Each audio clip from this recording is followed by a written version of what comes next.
अच्छा तो भैया आज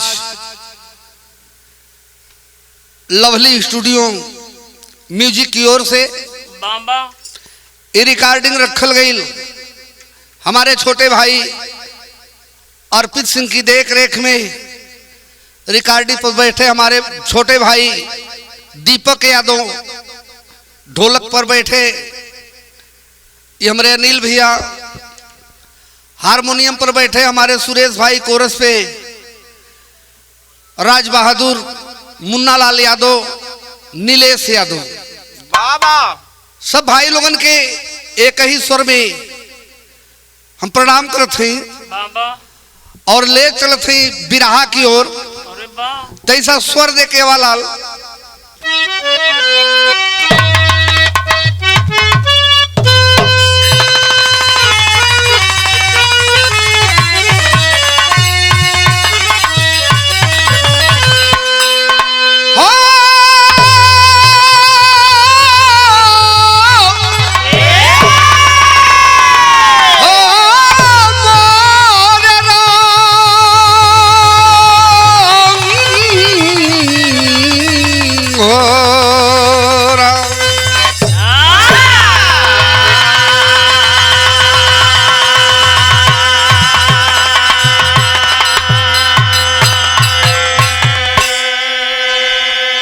गौर करेंगे बाबू।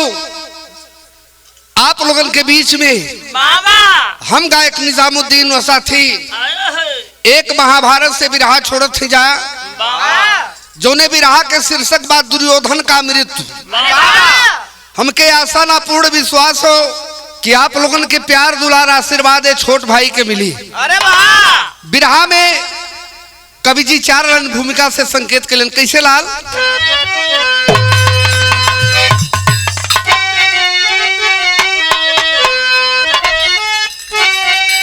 तो महाभारत में स्वार्थ का जलसा सजाओ, कैसे अपनों से अपनी जुदाई हुई, स्वार्थ परता का पर्दा जिगर पर पड़ा, आग ईर्ष्या के कुल में लगाई गई, गम में अंबर धरा रक्त रंजित हुई, सहज खूनों की दरिया बहाई गई, 10 दिशाओं का कड़कड़ भयानक हुआ जबकि लाशों पे लाशें बिछाई गई।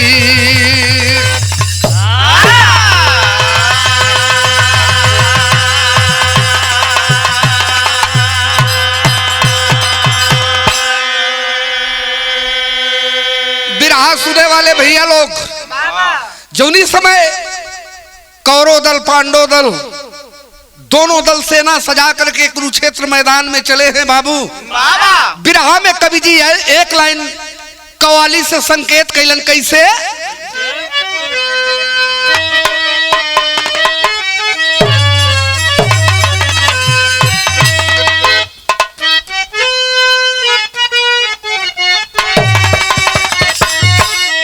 अर्पित बाबू, बड़ा पुरान तर्ज हो और पुरान तर्ज में नया तर्ज में बड़ा फर्क हो। कैसे लाल तो काबे में और काबे में तेरा जलवा, काशी में नजारा है,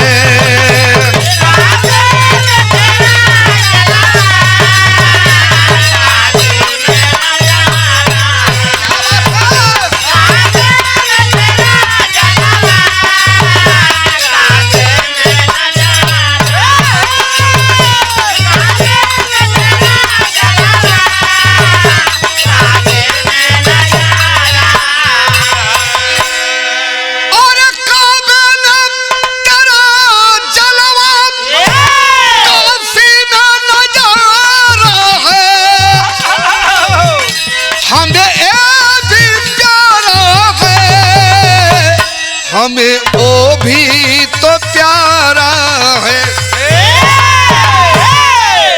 यह कव्वाली हो बाबा, लेकिन कितना सुंदर कवि जी भाव लिखलन कैसे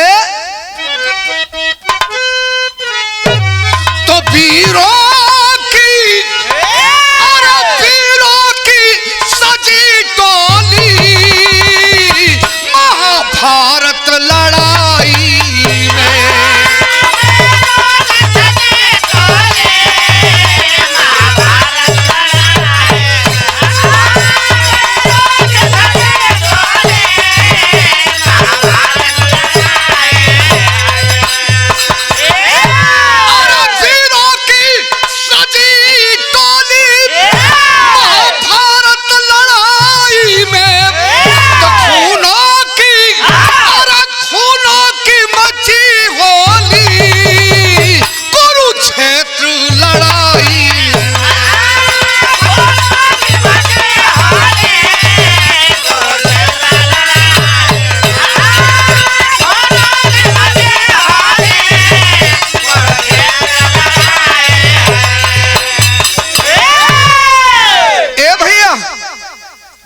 की सजी टोली महाभारत लड़ाई में, फूलों की मची होली कुरुक्षेत्र लड़ाई में।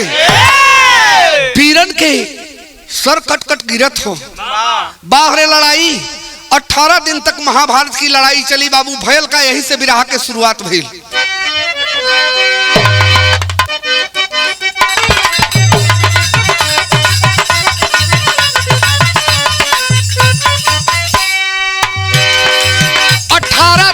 महाभारत लड़ाई भैली, कोई घायल तो कोई जग से विदाई भैली। दमन दुश्मन के करके, दमन दुश्मन के करके पांडव भवनवा आइले। कहाँ तिलक लगा दो माता ललनमा आइले। बोली कुंती की दिल में शंका समाई, बेटा कौन दुर्योधन को मारा दो बताई बेटा। ए बाबू ए भैया, जोनी समय 18 दिन के महाभारत खत्म भइल। अर्पित बाबू 18 दिन के महाभारत खत्म हो गई।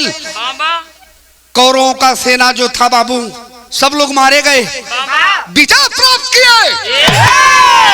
पांडव विजय प्राप्त करके जोनी समय माई कुंती के पास आयल हुन, आवाज लगौलन, मैया अपने 5 पुत्र को, अपने 5 बेटे को तिलक करो।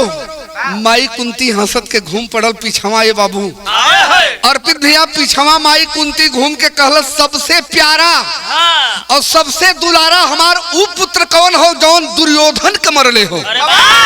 सबसे पहले तिलक हम वही बेटा के करब, चाहे छोट होके चाहे बड़ा होके। जो बेटा मेरा दुर्योधन को मारा है उसी को तिलक करूंगी। लेकिन ए बाबू इतनी बतिया सुन के 5 पांडव के सर नीचा हो गए। काहे? जौनी समय कौरवों का सेना खत्म भइल, मात्र एक दुर्योधन बचा था जो रण क्षेत्र से भाग चला था। जा करके बीच सरोवर में माई लक्ष्मी के गोद में बैठल हो। भगवान श्री कृष्ण पीछवा से खड़ा होकर मुस्कियात हूँ। अब तो समझ में नहीं आई। ए बाबू जौनी समय इतनी बतिया माई कुंती के 5 पांडव सुनलन हो। ओ समय 5 पांडव घर से बाहर निकलन, कृष्ण जी से पूछलन। कृष्ण जी कहलन, हमके मालूम हो कहाँ हो। बिरहा में गीत बदल गई लाल।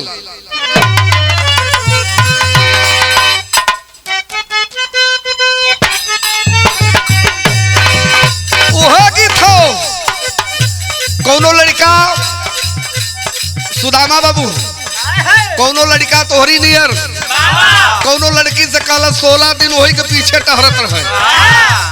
वो कहलस का कहाँ चरा कलात करी कचरा बनवालू।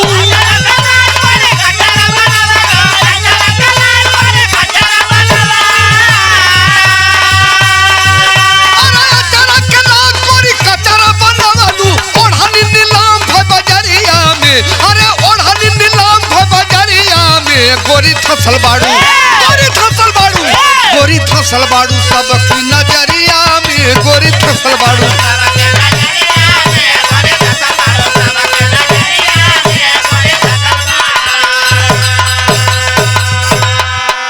बिरहा सुने वाले भैया चाचा बाबू लोग, जौनी समय इतनी बतिया माई कुंती के सुनलन 5 पांडव भगवान कृष्ण जी चल दिलन। कहा कहा सुनी के बचनिया कहल चरनिया।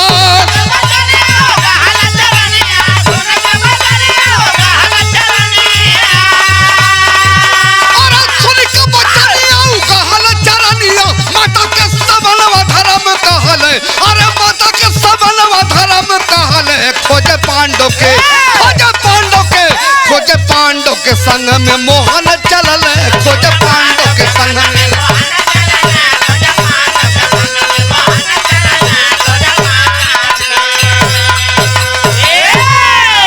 ए बाबू साथ साथ भगवान श्री कृष्ण चलल हुन।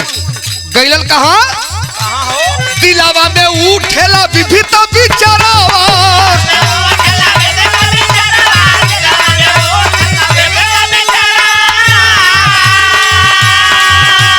खोजता खोजता आए सरोवर किनारवा।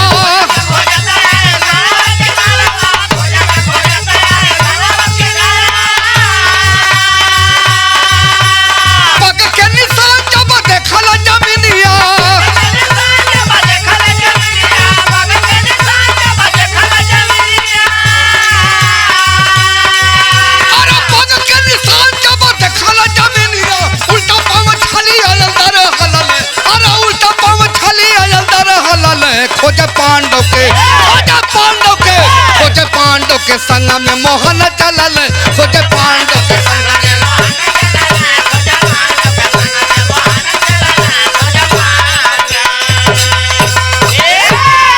ए भैया पांचों पांडव भगवान श्री कृष्ण जी खोजते जो समय सरोवर के पास पहुंचलन उस समय विचार करने लगे पांचों पांडव। लगता है डर से दुर्योधन सरोवर से निकलकर भाग चला है। भगवान हंसे लगलन कहलन ना ना सबकर नीति जान जाइबा समझ जाइबा, लेकिन दुर्योधन के हम समझते का चीज हो भागल नहीं हो बल्कि उल्टा पांव जा करके सरोवर में छिपा है। इतनी बात सुन के पांचों पांडव कहलन का आखिर में सरोवर में छुपल हो वो निकली कैसे। कृष्ण जी कहलन दुर्योधन को नहीं जानते हो, दुर्योधन इतना बलशाली इतना मर्द आदमी है कि बात केहू के बर्दाश्त नहीं करत। कुछ ऐसन भाषा बोला कुछ ऐसन बात बोला कि दुर्योधन अपने आप सरोवर से बाहर हो जाए। वो समय सोचे लगलन कहलन कि भीम जैसन टेढ़ तक बोलोही वाला नहीं बा। तो भीम के आदेश दिलन भीम कुछ बोला भी रहा शैली में भाव लगल तैसा खसका।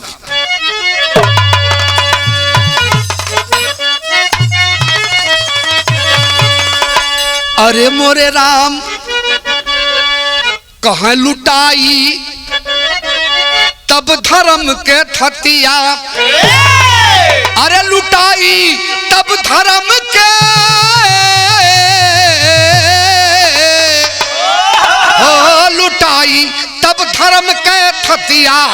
समता समदर्शी जान ले कर बिताई अरे बिताई अरे बिताई अरे बिताई। समता समदर्शी जाने ले करे मिताई लुटाई तब धर्म के थतिया। कैलन का तो करे पांचों जन विचार खास सरोवर किनार। करे पांचों जन विचार खास सरोवर किनार। कैसे निकली मुरार धड़धड़ाए छतिया। मदन मुरार कह बतिया तिखार। कटु वचन के वार चुभी जाए छतिया।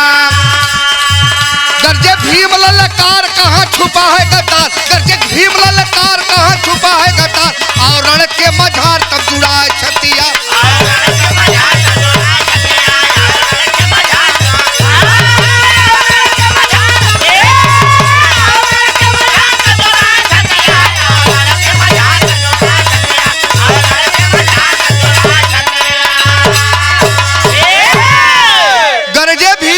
ललकार कहाँ छुपा है गद्दार और लड़के मझार तब जुड़ा छतिया।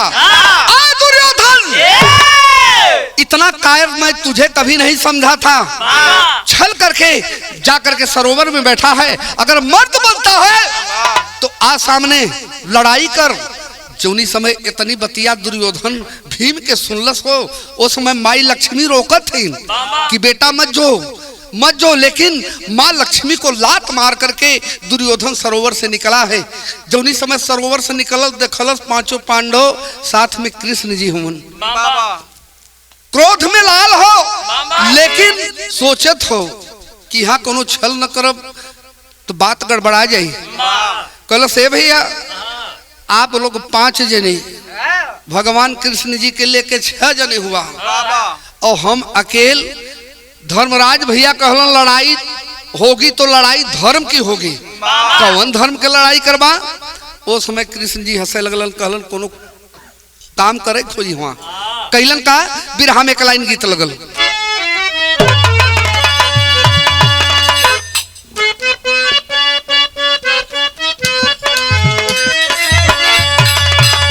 उहे गीत हो कि झुमका चूमेला हे गोरिया रे। झुमका चूमेला तोहार गोरे गलवा। झुमका चूमेला गोरे गोरे गलवा नथुनिया कमाल करेला। झुमका चूमेला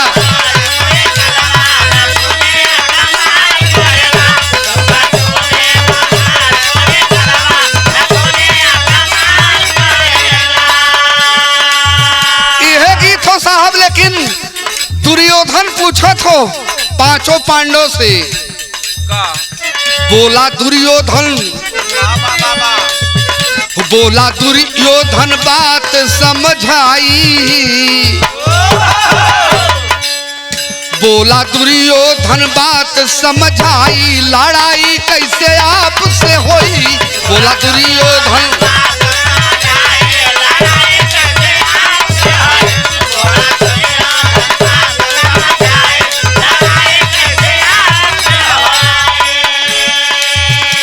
कहा हम तो अकेले साथे आप पांच भाई, कैसे के करबा धर्म के लड़ाई।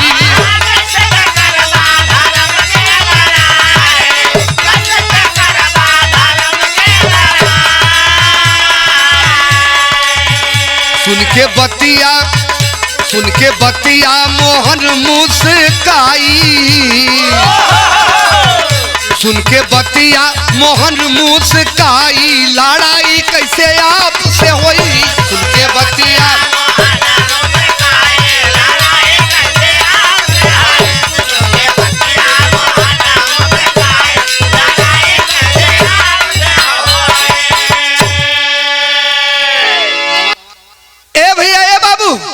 जौनी समय तनी बतिया दुर्योधन के पांचों पांडव सुनलन।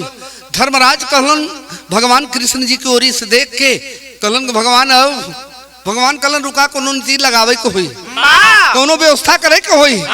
ओ समय जा करके भगवान श्री कृष्ण जी सामने दुर्योधन के खड़ा हो गईलन। कहलन आ दुर्योधन, तुम्हें मालूम नहीं है 18 दिन महाभारत में राजा धर्मराज को बनाया गया था। 18 दिन के महाभारत खत्म भइले के बाद आज के राजा भीम हुवन। बा रे भगवान, जानत रहलन कि बिना भीम के क्यों पार पाई नहीं, बिना भीम के दुर्योधन से क्यों पार ना पाई। कहलन कि आज के राजा भीम के बनावल गईल है। हंसे लगल दुर्योधन। कहलन बा रे प्रभु, आपकी माया परंपार है। ठीक है, मैं मानता हूं कि आज राजा भीम के बनावल गई हो तक हमरो बात हो। का बात हो? बिरहा में गीत बदल गई लाल।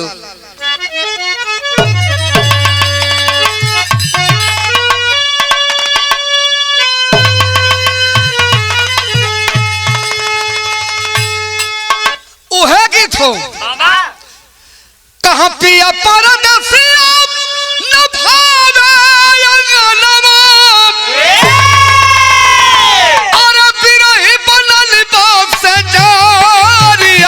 मोरी उड़ी उड़ी जाले आचारिया।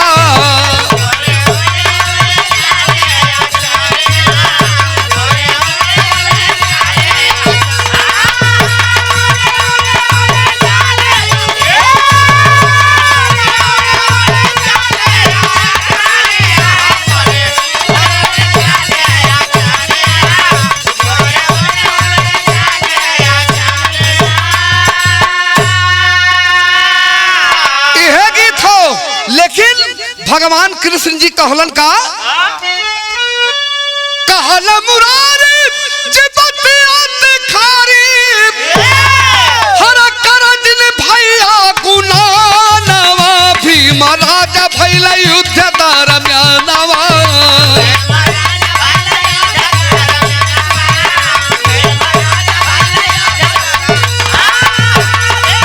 शेर हुआ लाल।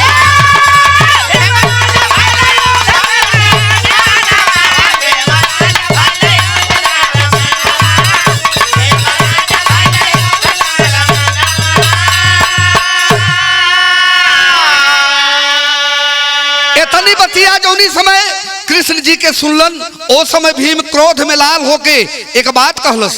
का कहलस? कहा बतिया न मनब कहेला कुरु रैया, अरे भीम के प्रणाम करा धर्मराज भैया।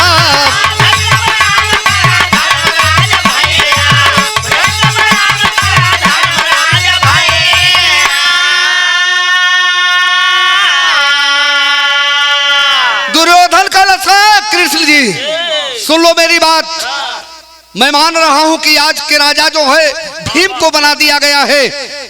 हमें विश्वास कब होई? हमें विश्वास तब होई जब भैया धर्मराज शीश झुका करके भीम को प्रणाम करेंगे। राजा को प्रणाम करनी कोई गलत बात नहीं है। भैया धर्मराज से कहो जाए कि जब राजा भीम हुवन तब भीम के प्रणाम करें। बाहरे भगवान एक माया कह गईलन, छल कैलन का कहा गीता पुस्तक को अरे बगल में छुपाई अरे चानन पाजी करानवा भीम राजा भैला युद्ध दरम्यानवा।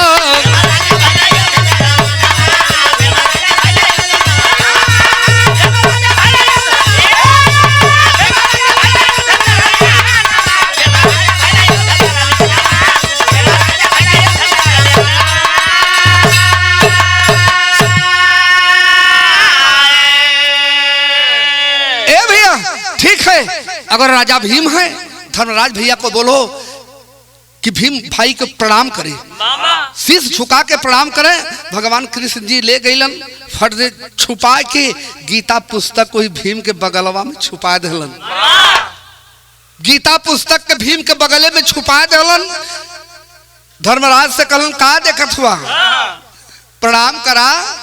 भीम को न प्रणाम करते हुए धर्मराज गीता पुस्तक को प्रणाम किए। गीता पुस्तक के प्रणाम कैले के बाद दुर्योधन के विश्वास हो गल कि हाँ सही बात हो। भीम राजा हुवन जौनी समय तनी बतिया विश्वास करके गदा लेके भीम चलल हो। रण के मैदान में दोनों योद्धा गदा लेके पहुंचल हो। बाबू भैल का बिरहा में पहपट लिखल गई लाल।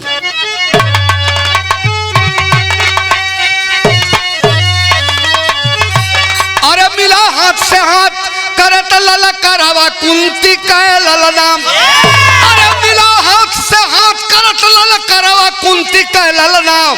अरे करे गदा पे शत्रु से प्रहारवा कुंती कै ललनाम।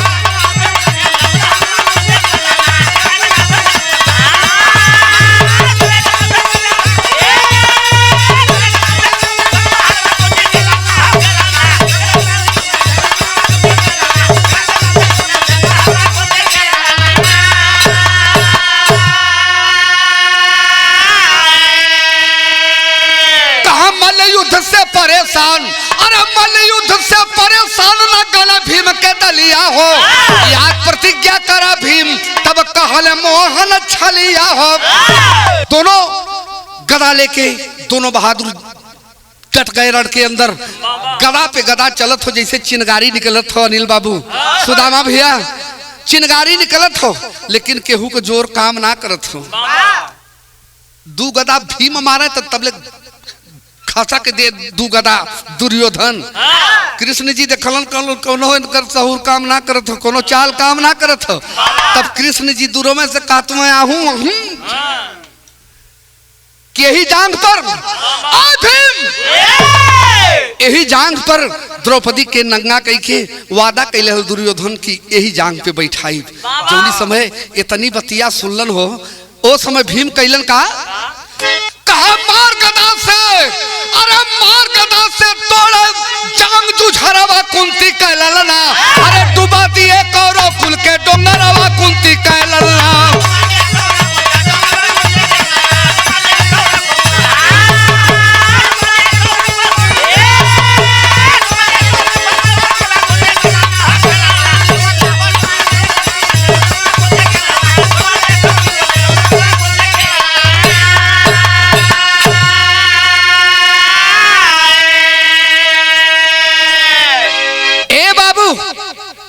हर भगवान के इशारा पावत भीम गदवा उठा के ताड़ ताड़ वही जंगहवा पे मारे लगलन।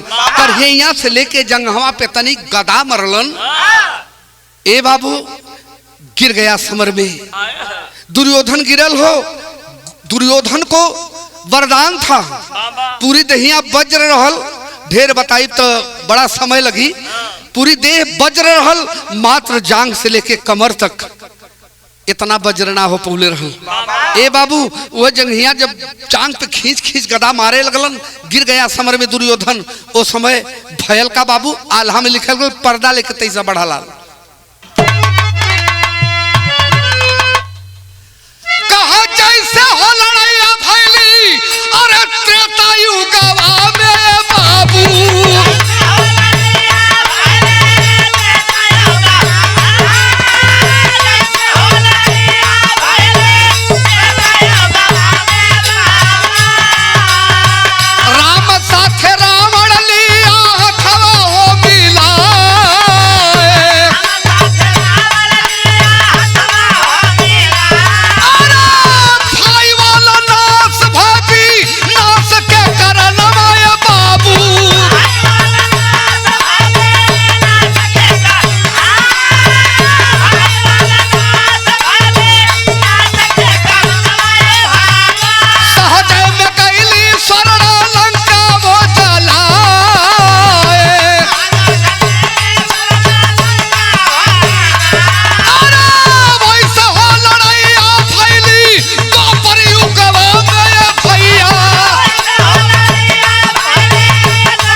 भीष्म कर्ण द्रोण कृपाचार्य द्रोणाचार्य बाबू सब समर में जुटे हैं। नाश भयल काहे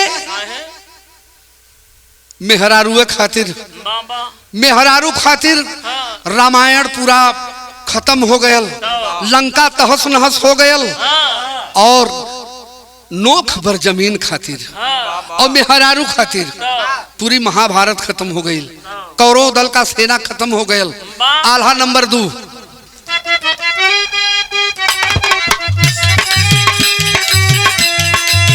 तबो न सबुरवा भयला पपिया के, तबो न सबुरवा भयला पपिया के, भीम साथे पाज लिया हथवा मिला,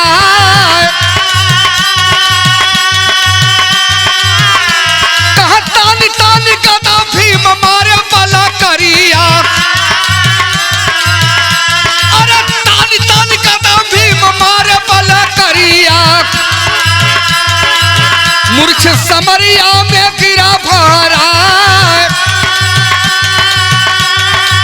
मूर्छ समरिया में गिरा भारा।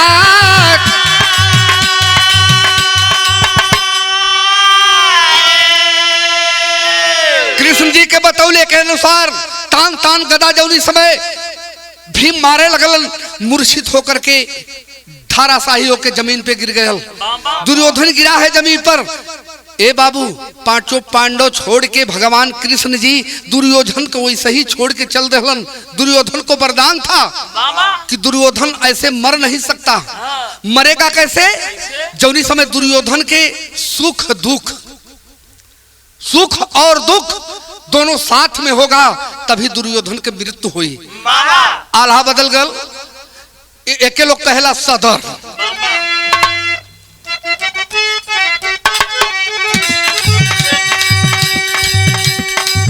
कहा तानी तानी गदा भीम मारे बला करिया,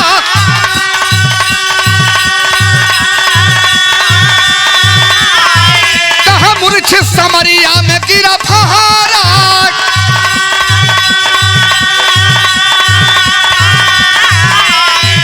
हर पाई के विजय पांडव की प्रस्थानावा,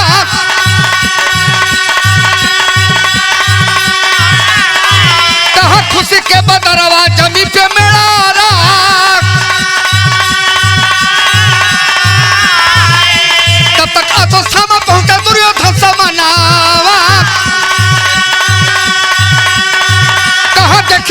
बरतिया गयल बखाला।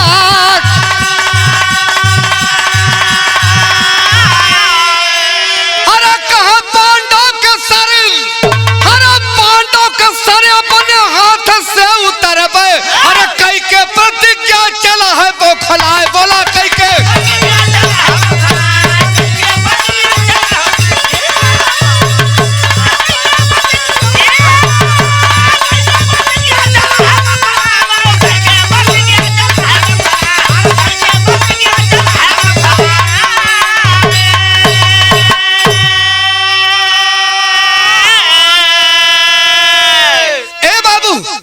मूर्छित होकर के दुर्योधन गिरा है समर में। पांचों पांडव कृष्ण जी वहां से चले गए। तब तक आयल के अश्वत्थामा, अश्वत्थामा जो उन्हीं समय आयल बा दुर्योधन के पास, देखलस अरे मित्र आपकी ये हाल बाबा कैसे। उस समय रो के दुर्योधन बतावे लगल बाबा कि पांचों पांडव इलन और छल करके कृष्ण जी आज के राजा भीम के बना देहलन बाबा, और भीम हमारी ई हाल कैलस।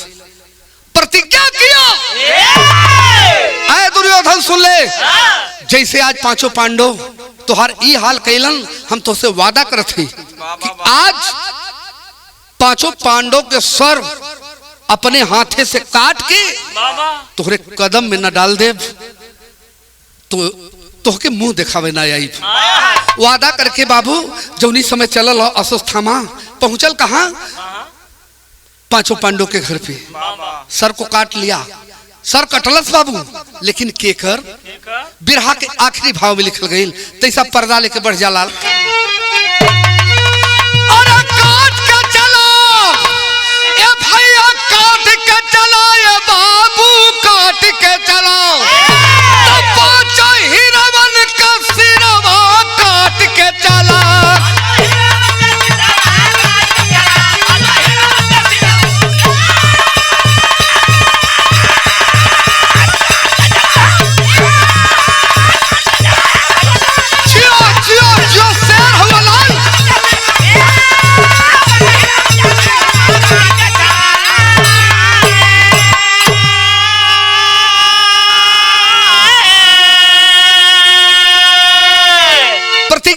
अश्वत्थामा पहुंचा है पांचों पांडव के यहाँ। पांचों पांडव के सर से ना कटल से बाबू, लेकिन पांचों पांडव के पांचों पुत्र के सर काट के सर एक बोरे में रख के टंगले पहुंचल हो। कहा दुर्योधन के पास में। जौनी समय दूरवा से दुर्योधन देखलस कि वाह बारे अश्वत्थामा, जौने पांचों पांडव के हम इतना भाई मिलके कुछ ना कह पौली, वो पांचों पांडव के सर तू अकेले कैसे काट के लिया दिले, तैसा हमारे पास में लेके आवा। ए बाबू बड़ा खुश हो गया दुर्योधन। कैलस का तो हर से चला वीर बलदाई, पहुंचा दुर्योधन लग जाई, खुद से भइला वीरवा काट के चला।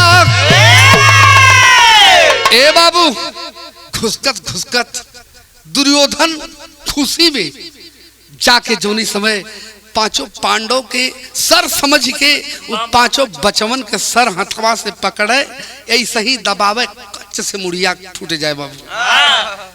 रोने लगा दुर्योधन, बाह रे अश्वत्थामा, हम तो इतना खुशी रहली कि आज तू पांचों पांडव के सर लिया के हमरे कदम पे रख देला, लेकिन तू ही का कैला, ई पांचों ई छोट बेटा का कैले रहलन, ए मासूम बच्चा का कैले रहलन।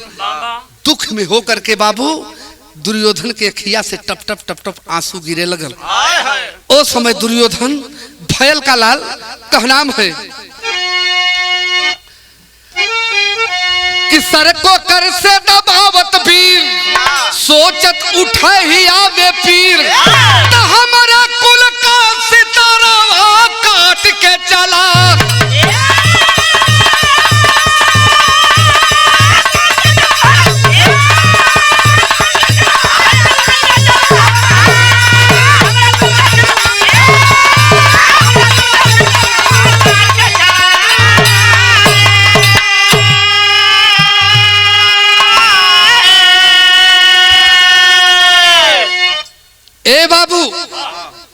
जौनी समय हथवा से दबौलस, बाबा सर फुट गल, दुख से व्याकुल हो गया। हाय हाय हाय ओ समय तहर से चला वीर बरदाई, पहुंचा दुर्योधन लग जाई, त जगत से माया का पिंजरावा काट के चला।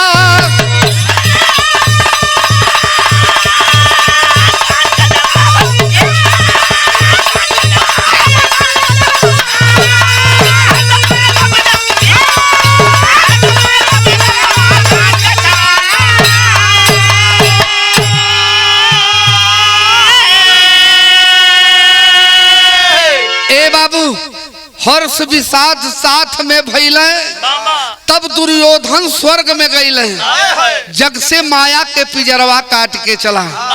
जौनी समय दुर्योधन के बड़ा खुश भइल कि अश्वत्थामा पांचों पांडव के सर काट के लिया के हमरे सामने रख देलस, बहुत खुश भइल। लेकिन बचवा के सर देख के, पांचों बेटा के सर देख के इतना दुखी भइल। दुर्योधन को वरदान था सुख दुख साथ में हुई, तबे दुर्योधन स्वर्ग में जाई, तबे मरी। ए बाबू, इस दुनिया को छोड़कर दुर्योधन चला गया। हमरे बिरहा के आखिरी भाव में लिखे के पड़ल, पत्तू जय मंगल राम धार, पति राम गुरु की बानी, हर राम कभी फूल चंद लजिया राखा महारानी। कहा लुटाई तब धर्म के थतिया, अरे लुटाई तब धर्म के थतिया, अरे श्री राम वासुदेव।